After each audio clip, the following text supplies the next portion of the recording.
Bonjour les 6TS3. Je vais maintenant faire une correction rapide des quelques exercices que je vous avais laissés dans la vidéo précédente. Allez, je commence par le premier.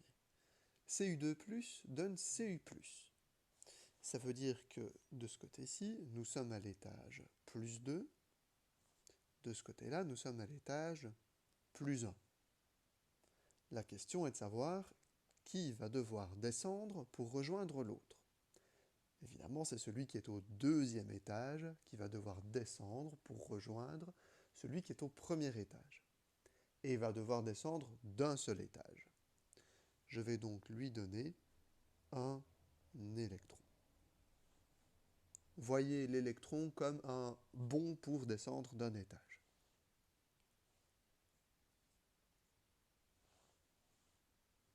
Pour le deuxième, avant de me poser de ces questions-là, il faut d'abord que je m'assure d'avoir autant d'hydrogène de part et d'autre.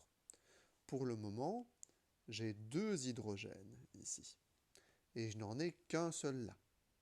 Avant de commencer, je vais donc devoir mettre un 2 devant mon H+, pour signifier qu'il y a 2 hydrogènes. Donc j'ai bien 2 hydrogènes à gauche, 2 hydrogènes à droite. Maintenant que c'est fait, je peux essayer de savoir combien d'électrons rajouter et où.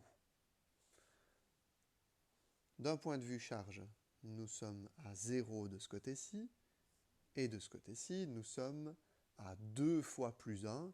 Chaque H porte une charge positive. Comme il y en a 2, on a une charge totale qui vaut plus 2. Qui doit descendre pour rejoindre l'autre? C'est celui qui est à l'étage plus 2 qui doit descendre pour rejoindre celui qui est à l'étage 0. Et il a besoin de 2 fois un bond pour descendre d'un étage. Autrement dit, je vais lui donner 2 électrons.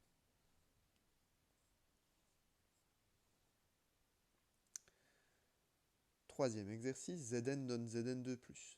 Celui-ci est assez simple, j'ai le même nombre de Zn de part et d'autre, donc pas besoin de multiplier quoi que ce soit.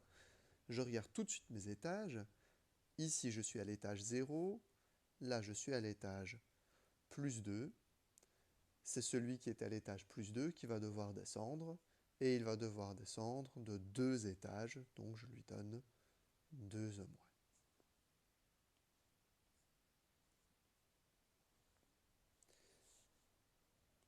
Pour Fe2+, donne Fe3+, nous avons le premier fer qui est à l'étage plus 2, le deuxième fer qui est à l'étage plus 3. Qui doit descendre pour rejoindre l'autre? Bien celui qui est à l'étage le plus élevé. De combien d'étages doit-il descendre? Un seul. On était au plus 3, on veut aller au plus 2, donc je lui donne un seul électron.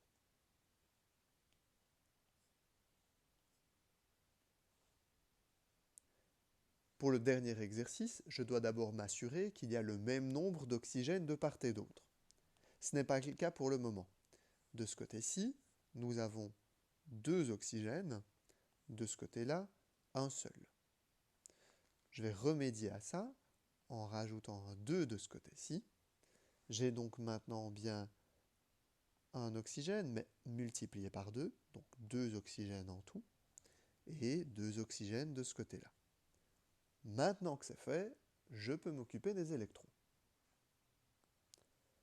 Pour le moment, ici, nous sommes à l'étage 0. Il n'y a pas de charge indiquée.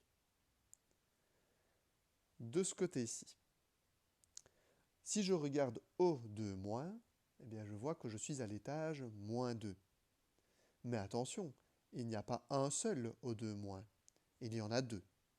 Chaque oxygène porte 2 charges négatives. Comme j'ai 2 oxygènes qui portent chacun 2 charges négatives, au total, j'ai 4 charges négatives. C'est un peu comme si O2 était au rez-de-chaussée, à l'étage 0, et à droite, on est à l'étage -4. Qui va devoir descendre pour rejoindre l'autre? C'est celui qui est au rez-de-chaussée qui va devoir descendre pour rejoindre celui qui est au 4e sous-sol. C'est donc à O2 que je vais donner 4 électrons, 4 bonds pour descendre d'un étage.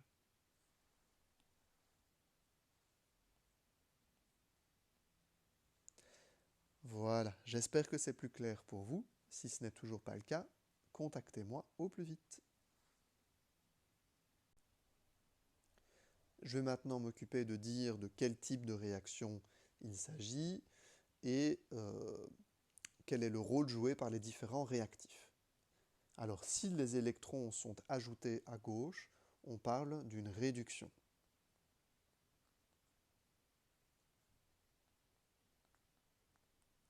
Si les électrons sont ajoutés à droite, on parle d'une oxydation.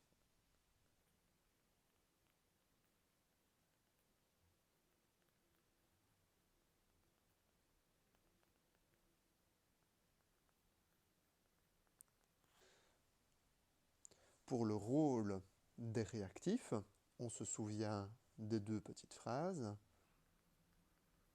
L'oxydant se réduit et le réducteur s'oxyde.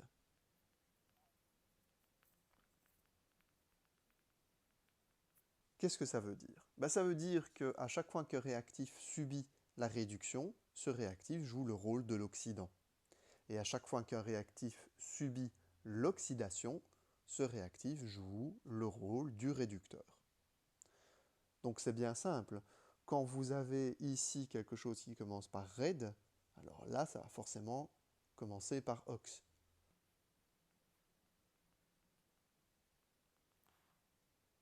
Le nom de la réaction et le rôle du réactif ont toujours deux racines différentes.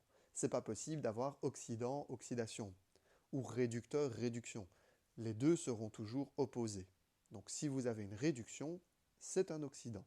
Si vous avez une oxydation, c'est un réducteur.